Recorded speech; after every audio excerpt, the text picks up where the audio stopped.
এই রঙিন ছোট্ট মাছটিকে দুনিয়ার সবচেয়ে কুখ্যাত প্রাণী বললেও ভুল হবে না। এটি এমন এক সামুদ্রিক দানব যার চোখ আমাদের চোখের চেয়ে 5 গুণ বেশি রং দেখতে পায়। প্যাকক ম্যান্টিস নামক এই চিংড়ি মাত্র ন্যানো সেকেন্ডে তার পা দিয়ে 80 কিলোমিটার প্রতি ঘন্টা বেগে আঘাত করতে পারে। আর এই প্রাণীর আঘাত এতই শক্তিশালী যে সমুদ্রের পানি ফুটন্ত তাপমাত্রায় পৌঁছে যায়। এর ফলে যেখানে সোনোলুমিনাস ঘটে, অর্থাৎ পানিতে আলো তৈরি হয়, বিজ্ঞানরা একে বলেন সুপার ক্যাভিটেশন। প্রকৃতির অবাক করা এই প্রাণীর দুটি মিশ্রিত চোখ, যা একই সাথে উপর নিচ, ডান বাম, সামনে পেছনে দেখতে পায়।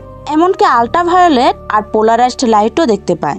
মাত্র 18 সেন্টিমিটার লম্বা এই সামুদ্রিক শিকারীকে বিজ্ঞানীরা ডাকেন স্ম্যাশিং শিম, কারণ এর সামনে থাকা দুটি হাত আসলে পৃথিবীর দ্রুততম প্রাকৃতিক অস্ত্র।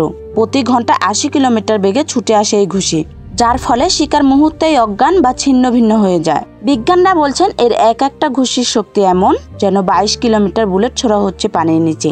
আর শুধু ঘুষি নয়, চোখের শক্তি তো পিকক ম্যান্টিস শিপ অন্য সবার থেকে আলাদা। পৃথিবীর সব প্রাণীর মধ্যে সবচেয়ে শক্তিশালী চোখ এই ছোট্ট প্রাণীটারই।